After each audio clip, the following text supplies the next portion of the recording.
दोस्तों नमस्कार, मैं हूं एक लेखक। ये है मेरी किताब ब्लेंडर ऑफ ब्लेस्फेमी इन ब्लेंडर भाई विजय कुमार पाल, और ये अस्तित्व पब्लिकेशन बिलासपुर छत्तीसगढ़ में छपी है। आप इसको अमेजॉन फ्लिपकार्ट से भी खरीद सकते हैं। ऐसी मेरी एक ये किताब है पैरानोइया ऑफ कल्ट्स भाई विजय कुमार पाल, इसको भी आप अमेजॉन फ्लिपकार्ट से खरीद सकते हैं। इसी तरह बहुत सारी किताबें मैंने लिखी हैं। आज का जो हमारा मौजू है, जो आज विषय है, वो यह है कि सोनम वांगचुक जो दोस्तों लद्दाख में हिंसा हो रही है उसके लिए जिम्मेदार कौन है। लद्दाख में जो हिंसा हो रही है, और पहले मैं आपको वाजे कर दूं, आपको बता दूं कि लोग कहेंगे कि मैं कांग्रेस का अंधभक्त हूं, मैं बीजेपी का किसी का भी अंधभक्त नहीं हूं। मैं बीजेपी की शाखाओं में जाता रहा, आरएसएस की शाखाओं में जाता रहा। बीजेपी में तो मैं कभी मेंबर नहीं बना, लेकिन अखिल भारतीय विद्यार्थी परिषद आरएसएस में रहा। लेकिन मैंने ये सोचा कि आपको ये बता दें हम कि आप लोग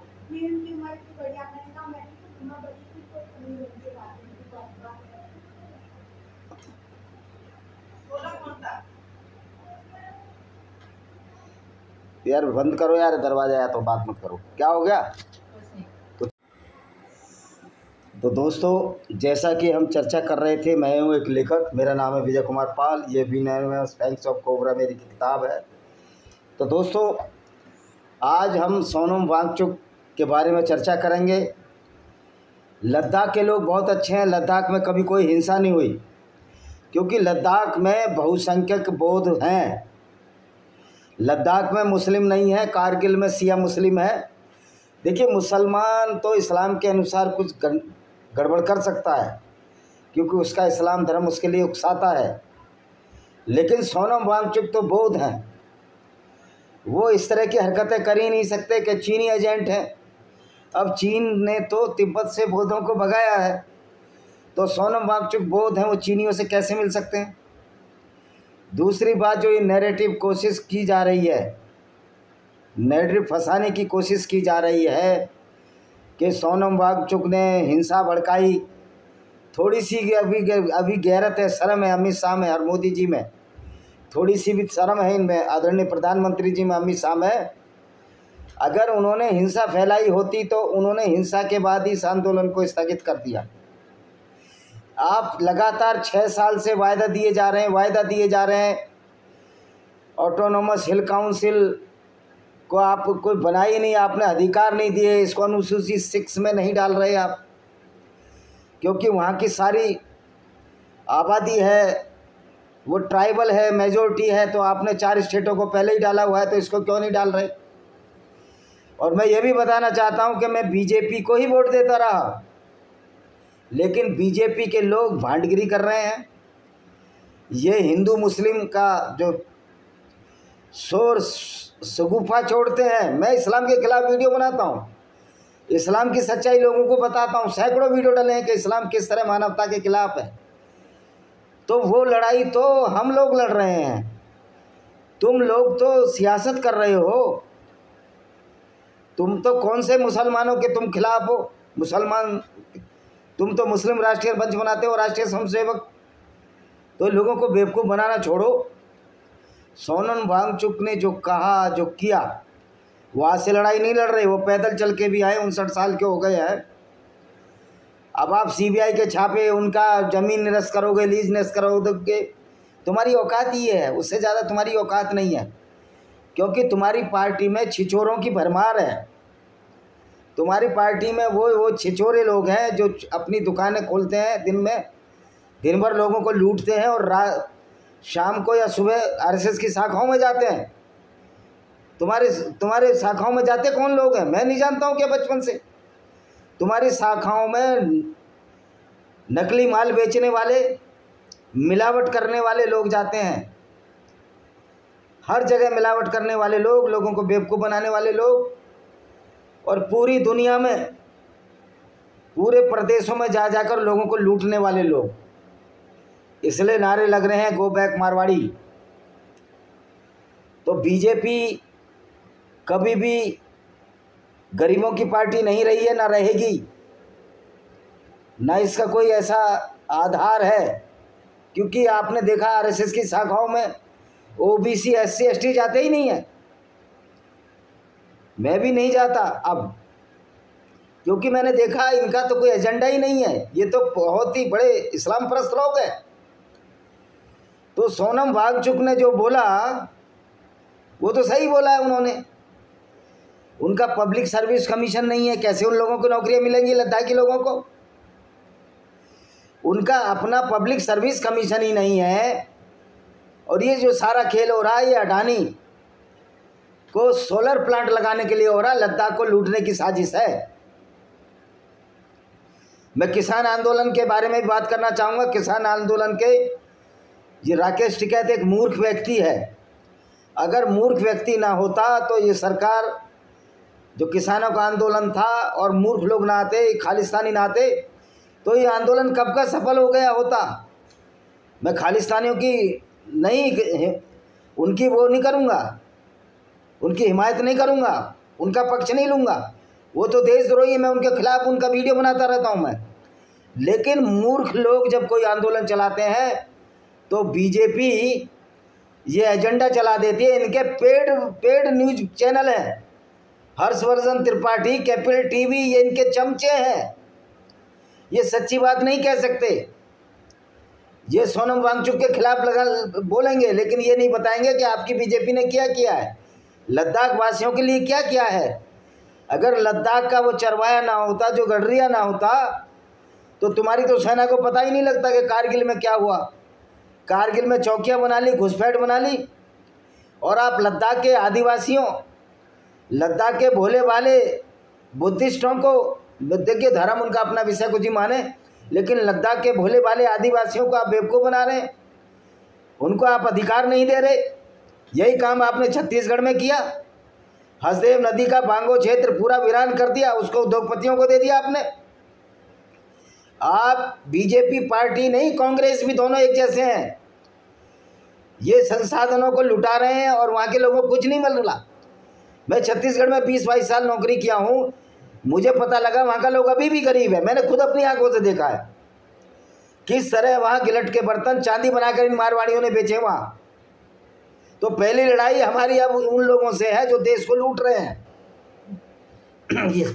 ये गुजराती और राजस्थानी मारवाड़ी पूरे देश को लूटने का जो षड्यंत्र चलाए हैं, उसके लिए सारे लोगों को खड़ा होना पड़ेगा। और ख़ास तौर पर ओबीसी SC SC को खड़ा होना पड़ेगा, राजपूतों को भी खड़ा होना पड़ेगा, ब्राह्मणों को भी खड़ा होना पड़ेगा। एक तो ये जाति व्यवस्था, ये वर्ण व्यवस्था पर 100 जूते पड़ने चाहिए, जो एक ही समाज को कह दिया कि तुम बिजनेस करो, बाकी लोग भूखे मरें। तो हम जाति वर्ण व्यवस्था पर जूते मारते हैं। अगर ये कहते हैं कि आप जाति व्यवस्था वर्ण व्यवस्था को मानो, तो हम हिंदू ही नहीं हैं। ऐसी तैसी में गया ऐसा धर्म जो हमारे फायदे की रक्षा न कर पाए। तो दोस्तों, सोनम वांगचुक ने वही किया जो करना चाहिए था, एक अच्छे आदमी ने किया। ना वो चीनी एजेंट है, ना देशद्रोही हैं, वो सही बात को सामने ला रहे हैं। देशद्रोही राहुल गांधी चीनी एजेंट है, आपने डिक्लेयर किया, आज तक गिरफ्तार क्यों नहीं किया? सुब्रमण्यम स्वामी जी ने बोला कि मोदी जी ने खुद फोन किया था कि राहुल को गिरफ्तार नहीं करना। ये सामने बातें क्यों नहीं आ रही हैं? और जो भी तुम्हारी उंगली उठाता उसको देशद्रोही घोषित करने की कोशिश करते हो। क्या सोनम वांगचुक ने, क्या पाकिस्तान में क्या मोदी जी नहीं गए? शहबाज शरीफ के बड़े भाई नवाज शरीफ की भतीजी की शादी में ये नहीं गए? उसकी मां को सॉल नहीं पहुंचाया? तो जब आप डिप्लोमेटिक रिलेशन निभा सकते हो तो भारत का नागरिक इसके लिए स्वतंत्र है कि डिप्लोमेटिक रिलेशन निभाए, इस बिना पर कि वो देश के खिलाफ गद्दारी ना करे। आप लद्दाख के लोगों के प्रति गद्दारी कर रहे हैं। आप अंबानी और अडानी दोनों को हर जगह स्पेस दे रहे हैं, ज़मीनें दे रहे हैं। बनतारा का प्रोजेक्ट, उद्योगपतियों को ज़मीनें दी जा रही हैं, किसानों की ज़मीन छीनकर। तो ये जैन जी क्या करते हो आप? अगर जैन जी भी आए नेपाल में तो क्यों आए? जैन जी कोई खतरा है? जैन जी कोई जिन्नात है? जैन जी कोई भूत है? ये बहका भूत है जो तुम्हारे मनों में घुस गया है। जैन जी के नाम पर लोगों को गुमराह कर रहे हो। और रवि किशन भांड ये बोलता है आज उसके ट्विटर पर के लोगों की त्योहारों की मनोकामना पूर्ण होगी जीएसटी वापस लेकर। तो जीएसटी बढ़ाई थी तो आपने त्योहार तो आपने ही बिगाड़े थे। आप सिर्फ पूंजीपतियों के हाथ में खेल रहे हो, मारवाड़ी लुटेरों के हाथ में खेल रहे हो। यही वजह है कि एक लुटेरा जिसका जिंदल में पावर प्लांट है, रायगढ़ में नवीन जिंदल आज आपकी पार्टी में बैठा है। आप छिपे हुए कोबरा हो, सांप हो, पब्लिक के खिलाफ हो। आप हिंदूवाद के नाम पर लोगों को बेवकूफ़ बना रहे हो। तुमने कौन से इस्लाम का अध्ययन किया, कुरान का अध्ययन किया? यह हमने 10 किताबें लिखी हैं इस्लाम के ऊपर। Lost paradise Kashmir, Rudra publication, Bilaspur भाई विजय कुमार पाल। हमने इस्लाम की कुरान की आयतों का हवाला देकर पूरे इस्लाम का खुलासा किया है। आपने कौन सी किताबें लिखी हैं? आप लोगों को बेवकूफ़ बना रहे हो। इस बार मैं बीजेपी को वोट नहीं दूंगा। मैं गारंटी कहता हूँ, ऐसे मेरे बहुत सारे लोग हैं जो बीजेपी को वोट नहीं देंगे। ये मेरी किताब है लेमेट ऑफ सिंजार, जो इस्लाम की सच्चाई को खोलती है। लेकिन आप लोग मुसलमानों को टारगेट करना चाहते हो। सच्चाई ये है कि आप इस्लाम को बताओ, इस्लाम की गलतियां बताओ। वहाँ तो आप इस्लाम की कुरान की गलतियां ना बताकर ग्रैंड मुफ्ती को मोदी जी ट्विटर पर उनकी मौत का संदेश बनाते हैं। हम उनको ट्विटर पर ही जवाब देते हैं। ये ग्रैंड मुफ्ती वही मुफ्ती होगा जो इस्लाम की विचारधारा को आगे बढ़ा रहा होगा, जो इस्लाम की जो गुंडागर्दी है गैर मुसलमानों के खिलाफ उसको आगे बढ़ा रहा होगा। आप उनको बधाइयाँ देते हैं और आप यहाँ पर हिंदू मुस्लिम गलियों में चलाते हैं। हमें इस्लाम को टारगेट करना है, किसी मुसलमान को टारगेट नहीं करना, क्योंकि मुसलमान भी हमारे भाई हैं। वो इस्लाम की इस बारीकी को समझेंगे, निश्चित तौर पर वो इस्लाम से बाहर आएंगे। ये सवाल आपका नहीं है, ये सवाल हम जैसे लोगों का है जिन्होंने किताब लिखी है इस्लाम पर, जो इस्लाम को जानते हैं, जिन्होंने सैकड़ों हजारों बार कुरान पढ़ा है। आपको ना ABCD कुरान की आती नहीं, मोहन भागवत को ABCD कुरान की आती नहीं, बस एक एजेंडा चला रखा है कि मुसलमान खराब होता है। मैं फिर कहना चाहता हूँ, मुसलमान नहीं खराब होता, वो इस्लाम को पढ़कर खराब होता है। तो हमें टारगेट इस्लाम की विचारधारा को करना है। तो मैं ये कहना चाहता हूँ, सोनम वांगचुक ने जो किया वो ठीक किया। अगर बीजेपी गद्दारी कर रही है लद्दाख के लोगों के साथ, और जो ये सीमांत का स्टेट है, इसका फ़ायदा दूसरे लोग उठाएंगे, इसके लिए बीजेपी में मौका दे रही है। और जो लद्दाख में 4 लोग मारे गए, ये बीजेपी की असफलता है। इसमें अमित शाह और नरेंद्र मोदी अमित शाह के अंडर आता है, इनको इस्तीफा दे देना चाहिए। अमित शाह से एक बार मैं भी मिला हूँ, फेस रीडिंग से पता चलता है बहुत ही कार प्रवृत्ति के व्यक्ति हैं। उनकी औकात नहीं कि बिना सुरक्षा के दायरे से बाहर निकलकर जवाब दे सके। अरुणाचल प्रदेश में उस लड़के ने झंडा लहराया था, उसको अरेस्ट करा दिया आपने। तो ये आपकी जो गुंडागर्दी है, जो हिंदू मुस्लिम के नाम पर चल रही है, नहीं चलने वाली। इस्लाम की गुंडागर्दी से पूरी दुनिया निपट रही है। जगह जगह कुरान जलाई जा रही हैं, इस्लामिक झंडे जलाए जा रहे हैं। ब्रिटेन में 10 लाख लोग टॉमी रॉबिन्सन के आ गए। तो जो ये गंदी विचारधारा है तो ख़त्म हो जाएगी। लेकिन आप ये सोचते हो कि आप हिंदू मुस्लिम करके दोबारा सत्ता में आ जाएंगे, ये सब हो नहीं सकता। आप तो योगी जी के भी खिलाफ हैं।